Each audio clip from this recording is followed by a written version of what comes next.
Bismillahirrahmanirrahim.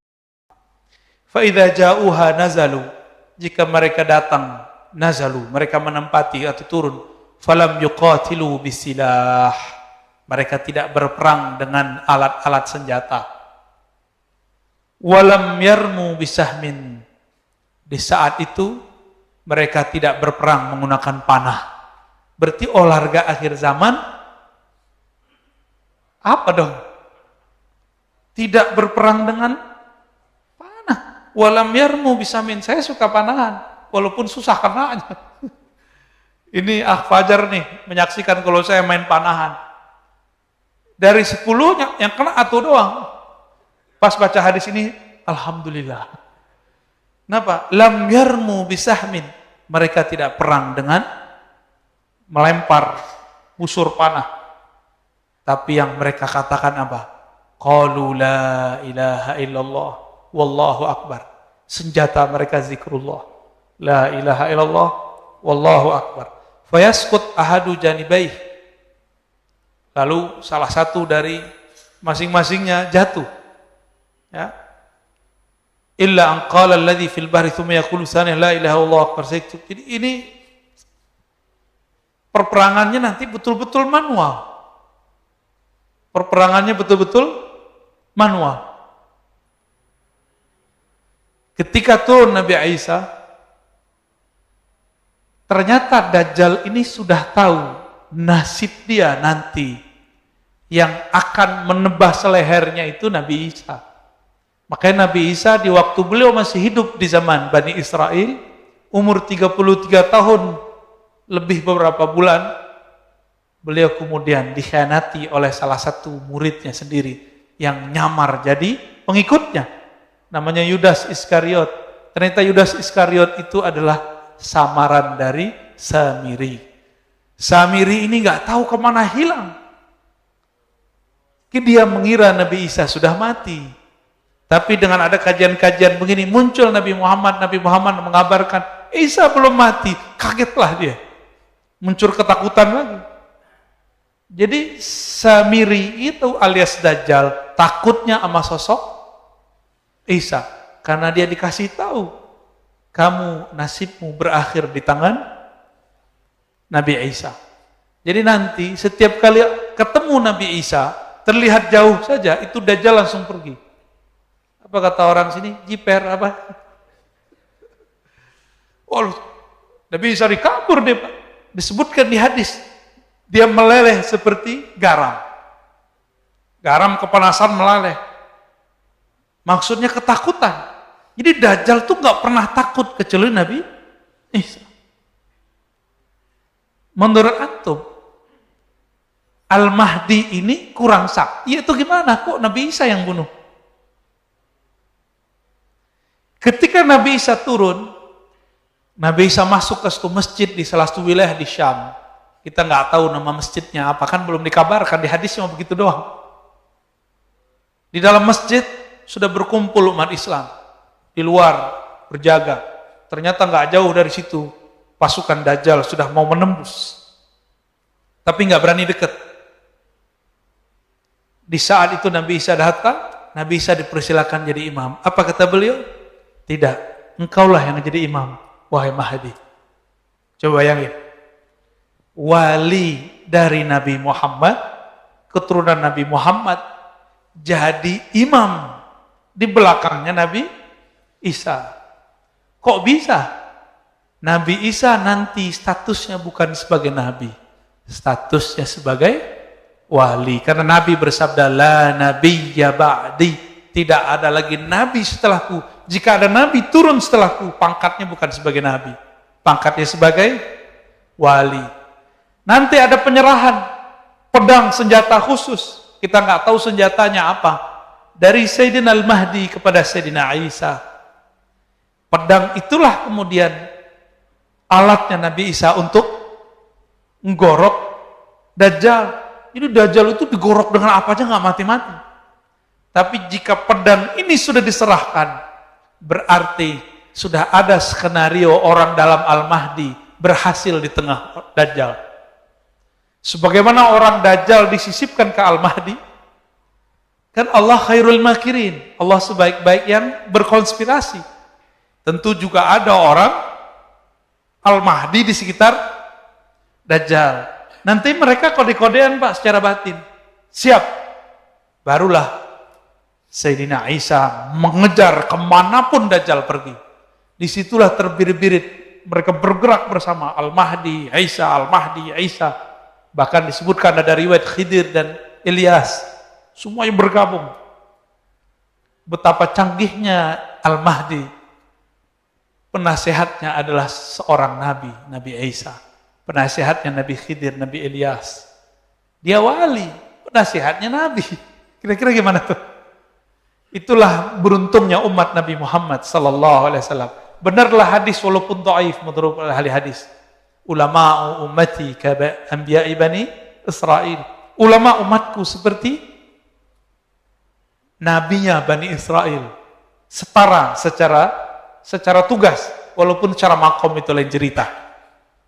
Maka sahabat-sahabat dimulakan Allah, nanti ini bakal terjadi dalam waktu menjelang kesananya cepat, tapi kalau sudah terjadi perang nanti, kita nggak ada lagi ada handphone, ya. Jangankan handphone, nanti pedang aja susah dipakai, panah aja susah dipakai. Tapi nanti ada perang, kekuatan-kekuatan batin, kekuatan alam. Dan saya sudah pernah cerita di sini. Nanti pohon-pohon, gunung-gunung, batu-batu, semuanya membisikkan kepada orang Islam, wahai Muslim, di sini ada Yahudi, di sini ada musuh Allah, benar gak? Itu antum bisa nggak mendengar pohon ngomong? Kalau nggak ngerti ilmunya bisa kabur kan? Atau bisa gila-gila sendiri? Itulah ilmu yang dulu dimunculkan kepada baginda Nabi SAW ketika Nabi jalan-jalan di Mekah. Itu bukit-bukit bebatuan, itu nyapa Rasulullah, Assalamualaikum ya Rasulullah. Nabi masuk ke Madinah banyak pohon, itu pohon-pohon patuh sama Nabi. Itu ngomong pakai bahasa lisan atau pakai bahasa rohani? Rohani Pak. Kalau Bapak coba pakai bahasa lisan, coba aja pohon tuh ngomong. Ya, saya jamin gagal. Tapi Allah mengatakan, dengan apa kita berdialog dengan alam? Nah, ini kata kunci. Tidaklah ada sesuatu, wa in min syai', tidaklah ada sesuatu kecuali yusabbih, bertasbih. Sabbaha lillahi ma fis samawati wal ard. Bertasbih apa yang di langit dan apa yang di bumi. Maka belajarlah mentasbihkan badan kita, mentasbihkan batin kita. Maka nanti kita akan bisa berdialog dengan bahasa-bahasa tasbih alam semesta. Baru bisa ngerti Pak nanti mereka ngomong apa. Maka nanti walaupun kelompok Al-Mahdi ini sedikit, tapi tentaranya itu alam. Air berbicara, pohon berbicara, batu berbicara, kecuali ada satu pohon namanya Al-Gharqad yang sekarang sudah ditumbuhin mereka. Ya, barangkali itu ada yang mau didiskusikan? Wah, pasti Pak Mirwan nih. Langganan tetap. Tafadhol. Langsung Pak Mirwan. Dengar.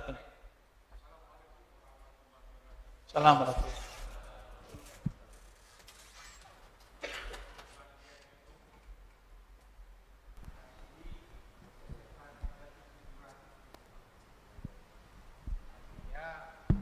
Pengajian kita ini udah mulai diakui di tempat lain. Udah banyak. Mudah-mudahan ini terus kita galang supaya MRBJ ini juga dikenal orang di luar, bukan hanya di Bintaro saja.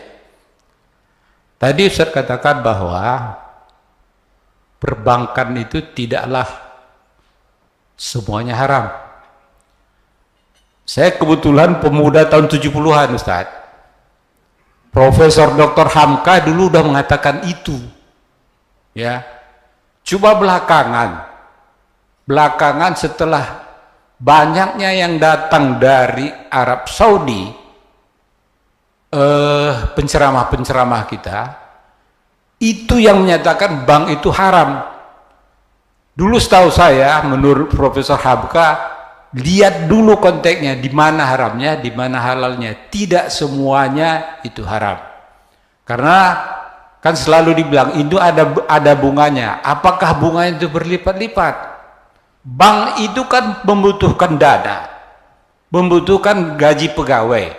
Nah, kesimpulan Hamka waktu itu, tidak semua bank itu haram. Jadi masih ada dua pendapat waktu itu.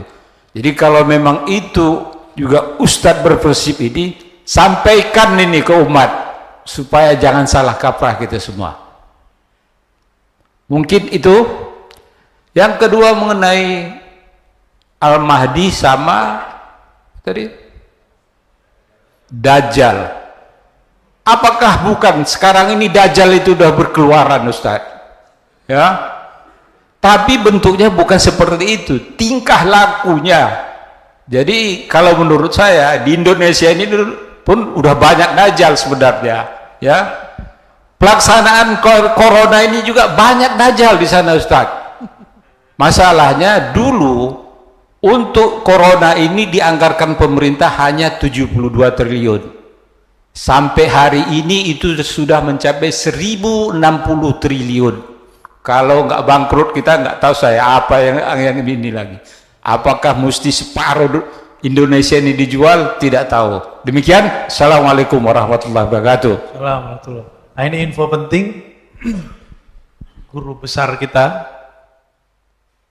Buya Hamka. Buya Hamka ini kan orang yang berani berkata yang pahit, meskipun dia dibenci orang. Di saat orang-orang Muhammadiyah saat itu kering dengan tasawuf, beliau nulis buku tasawuf modern, bener gak?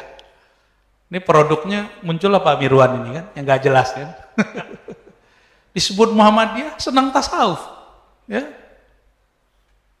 Buya Hamka, di saat orang-orang saat itu mulai ada isu mengharamkan bank, tapi nggak ngerti hakikat sebenarnya, beliau berani ngomong tidak semua kok. Rata-rata yang ngomong bank itu haram, rumusnya balik-balik ke hadis dhaif itu. Kullu qardin jarra naf'an fahuwa riba. Itu yang diputar-putar. Itu hadis dhaif, Pak. Ya, yang pakai hadis ini nih, kita kasih tahu. Setiap pinjaman yang ada manfaat benefitnya, yang kita sebut bunga, fahuwa riba, itu riba. Hadis itu dhaif. Giliran dhaif kok ente pakai? Katanya nggak boleh pakai hadis dhaif. Ya kan? Gini aja deh gampang. Kenapa yang kita sebut bank sekarang berbeda dengan praktek riba di masa jahiliyah? Coba aneh minjem misalnya ke Pak Mirwan nih. Anggap aja Pak Mirwan adalah ustadz yang tadi, yang pulang dari mana tuh ya, mengharamkan bank. Anggap aja ya. Pak Mirwan, pinjamkan saya 5 miliar, saya kembalikan dalam waktu 5 tahun. 5 tahun lagi, saya kembalikan 5 miliar. Pak Mirwan mau nggak terima? Kita harus bagi hasil. Lah, kan nggak, kalau pinjam-meminjam nggak ada istilah bagi hasil. Bagi hasil, bagi hasil. Pinjam, ya pinjam. Mau nggak, Pak? Nggak mau. Beli rumah nggak boleh pakai bank. Tunggu dulu, ya, sabar dulu. Antum beli rumah sekarang nih, kalau cash misalnya 1 M. Kalau kredit di total, misalnya 10 tahun, jadinya 1,5. Misal nih. Coba. Saya pinjam duit antum sekarang yang 1 M itu, 10 tahun lagi saya balikin 1 M juga, mau nggak? Rumah aja naik, kan gitu kan ngomongnya. Itu riba bukan? Kan ada tambahan. Maka ada satu kejadian yang terjadi di zaman sekarang, nggak ada di zaman Nabi. Pertama, uang kertas ataupun uang digital. Uang kertas sudah lewat lah Pak, ini bakal hilang. Nanti uang digital. Sekarang orang takut nggak bawa handphone karena di situ ada ya e-banking. Benar ya? Kita mau masuk tol, duitnya habis, tinggal ditempel doang kan sakti Pak. Nabi Sulaiman aja nggak bisa itu. Aneh serius Pak. Nabi Sulaiman aja nggak bisa itu. Nabi Sulaiman harus baca-baca innahu min Sulaiman wa innahu bismillahirrahmanirrahim, baru kemudian angin datang, setan jin itu diutus. Kalau kita sekarang pencet-pencet aja, nggak perlu pakai bismillah kan? Pencet-pencet, datang tuh. Motor aja bisa dibeli pakai pencet-pencet pas sekarang. Antum bisa terbang dengan pencet-pencet itu. Smartphone, bener. Jadi semua nabi menginginkan hidup di zaman kita sekarang. Wali-wali terdahulu ingin berjuang lagi, Pak. Mungkin mereka pengen main handphone kali ya. Oh enggak, ini kita candain aja, Pak. Wali-wali itu kalau ketemu mereka lebih banyak senyum-senyumnya daripada antum mukanya serius mulu kan. Serius belum tentu juga selamat akhir zaman. Santai aja lah kita. Nah, di akhir zaman itu harusnya ngaji santai. Ini nyuruh berhenti kali ya.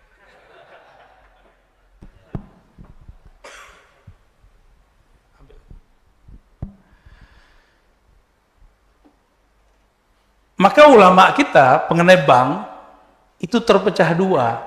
Mayoritas mereka tidak mengharapkan bank. Maka bank yang tadinya bersumber dari Yahudi di Jerman, katanya kan begitu, itu diislamisasikan, muncullah bank syariah. Meskipun belum betul-betul syar'i. Karena banyak orang syar'i itu bagi dia kalau menguntungkan, kalau nggak menguntungkan nggak disebut syar'i. Enak amat. Ya, jadi banyak sekarang gerakan atau masyarakat apa istilahnya anti riba, tapi intinya adalah orang patah hati sama bank, yang melarikan diri dari bank, yang gagal, yang mungkin dulu pernah merasa dirugikan oleh ini gampang dimasukin, Pak. Sistem, maka kemudian muncul peminjam baru, orang-orang kaya di situ secara manual meminjamkan, dia kan lupa. Duit yang dia pinjamkan itu produk bank. Benar gak? Dan ada sahabat kita cerita, ini lucu. Di satu kota di Jawa Barat. Dia pernah menjadi murid salah satu ustadz yang sekarang mengharamkan bank itu secara membabi buta. Tapi pas selesai daurah, selesai training, ke penginapan, keluarganya ditanya sama muridnya ini, udah makan bu, mbak? Udah tadi beli GoFood, bingung deh. Lah, katanya haram. Jadi mereka masih pakai rumus tradisional, ada tambahan berarti ustadz ente nggak ngerti, ente itu jahil. Lah, kita boleh berbeda tapi jangan ngomong jahil. Antum berani nggak ngomong Darul Ifta di Mesir itu jahil? Dan ini saya sampaikan secara terus terang. Sekarang yang nyerang mengkritisi itu, lucunya adalah tamatan Al-Azhar Kairo, Mesir. Ini kita sebut aja nih, karena nama-nama kita mulai disebut sama mereka.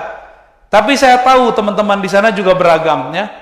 Ada yang bilang Ar-Razi jahil, nggak masalah bagi saya. Tapi ente nggak mikir, guru-guru ente di Al-Azhar, guru-guru ente Darul Ifta itu menghalalkannya. Kenapa aneh yang diserang? Kenapa nggak serang Masyaikh Al-Azhar? Serang Syekh Ahmad Thayyib, Syekh Ali Jum'ah, ya, Dr. Syauqi, Dr. Amr, banyak di sana. Syekh Usama. Kenapa nggak mereka yang antum kata-katain? Nggak berani, takut kualat. Sama Ar-Razi nggak takut kualat. Jadi kadang-kadang mau ngeritik nggak mikir dulu. Kalau dia ngambil ilmu dari ulama, yang ulamanya menghalalkan ini dan merevisi fatwa itu, dia masih pakai fatwa yang jadul. Katanya tamatan Mesir tapi ngajinya ala Saudi. Loh, ente kok berani ngomong begitu? Ya mereka berani ngata-ngatain kita, masa kita nggak berani juga ngata-ngatain balik? Ya, kita ini sudah zaman terus terang hari ini. Mereka udah nggak malu untuk ngata-ngatain orang, ya kita juga nggak takut kok. Insya Allah kita nggak lana khawful laumata laim. Selama ada dalilnya, ada ulama bersama kita tetap akan berani insya Allah. Maka mohon maaf Bapak Saudara, Allah, beberapa opini kita boleh berbeda, tapi jangan gunakan kata-kata hujatan. Karena antum sekali menghujat, bisa panjang ceritanya nanti. Bisa-bisa kita meragukan LC-nya ntar, ya, karena masyaikh mereka menghalalkan, dia kok mengharamkan, ya. Ya mohon maaf kalau ada yang tersinggung, alhamdulillah, ya.